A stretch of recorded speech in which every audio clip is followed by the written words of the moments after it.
weaponization of welfare, specifically Michigan Works and their connection to MDHHS. Now, regardless of what you may have been told, the path coordinator for the county works inside the state, how could I put it, the particular county's state building. The path coordinator for the path program works right alongside MDHHS because it's an MDHHS program. Michigan Works, which in Saginaw County is not connected to the state. They will tell you it is, but it's not. It's run by a charity that has so many different charity 501c3s inside their building. It's hard to follow the trail. It's crazy. And also some of them are connected to various evangelical groups. Very conservative evangelical groups. And I can't remember the name of the darn charity, but I forgot the darn name. SVRC. And the associated charities with that, which actually is a face for some parachurch groups that are Pentecostal and Apostolic. It's one of their faces. But they have so many charities registered under their 501c3. I mean, it's crazy. It's crazy. I looked them up. There's like 5 or 6 charities in one building, and each one has a different office. But it's supposed to be to help people developmentally disabled or people with emotional, disabilities or physical disabilities. But their connection to Michigan Works is being weaponized. And apparently I'm banned from their building for what, I have no idea. Just because I request if things happen on my case that are illegal that they file a police report, and they refuse. And there's some people that have families that work in the county commission, so they want people to know that and respect them accordingly.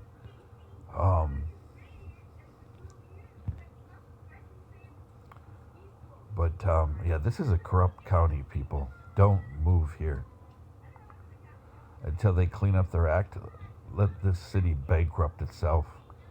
When parents have to consider, sending their children to the non-custodial parent to protect them, it's a disgusting, corrupt, predatory atmosphere.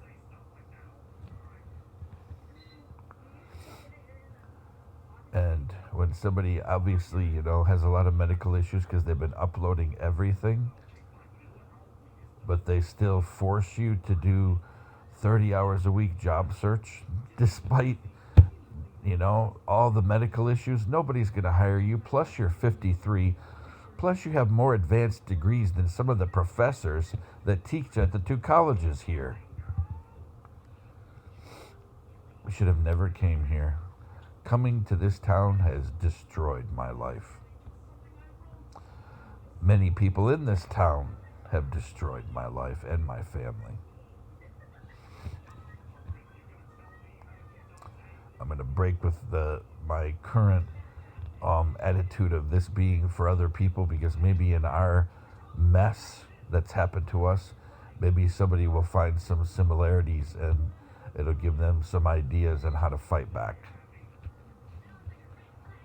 But when you're told, then also they tell you, you're not technically the PATH program anymore. What? So you have to, give them your hours of 30 job search hours a week, or they'll take your benefit away. They'll say it right there. They'll say, they'll have to consider if you're qualified anymore. They put you in a situation, and you tell them, I can't lie, we sleep anywhere from 12 to 15 hours a day. My daughter has medical issues too. And add the stress on everything that's happening, she's going to have less effective sleep.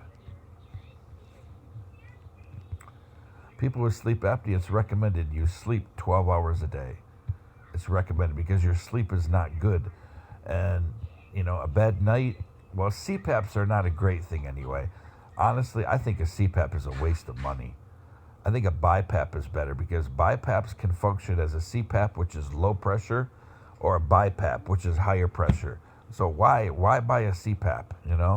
There's plenty of great BiPAPs out there. People say, "Oh, don't want to get dependent on a respirator." It's not a respirator.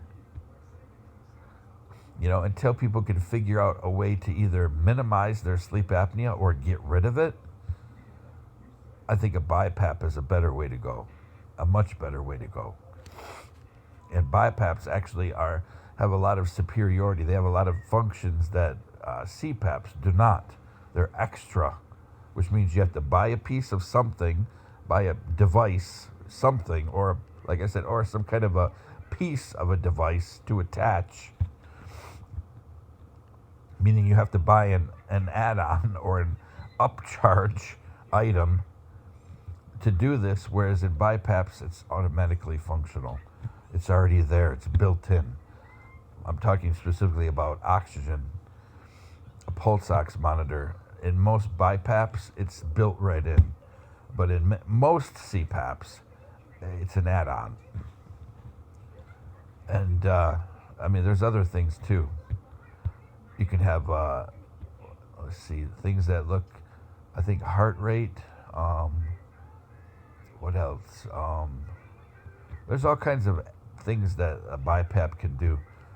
Heart rate, pulse oxygenation, maybe even pulse. There's lots of stuff, but a CPAP can't do that. But, and the pressure problem. But, you should be sleeping in a certain amount of hours because you're always going to have a debt because you're not sleeping good.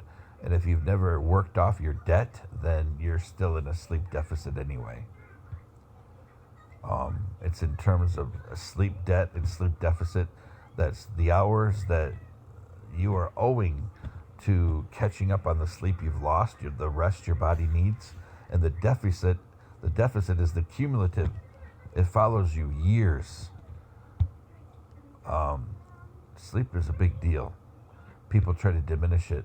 It's a big deal. It affects everything. So those people that are working in sleep medicine, we saw somebody at the grocery store the other day, and I thanked her. If Saginaw VA hadn't destroyed my chance at grad school, one of my areas of research was going to be sleep medicine as like a side hobby, in addition to my primary focus, which always has been profiling, counterterrorism, and extremist groups.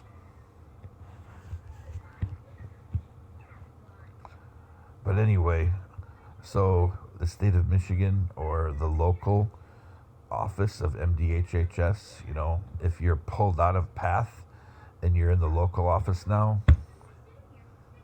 they're setting you up for failure.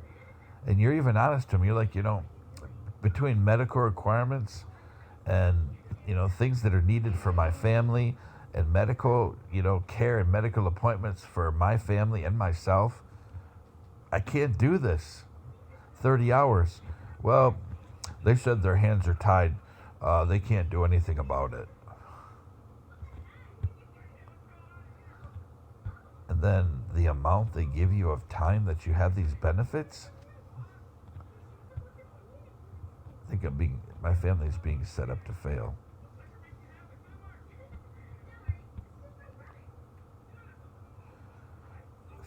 Fail so that the feds take our benefits. Like a third-party pay or something. Oh, yeah, he went over a year on his benefits. Or, oh, yeah, we see there wasn't adequate justification or adequate evidence to justify him doing things himself without somebody overseeing his program.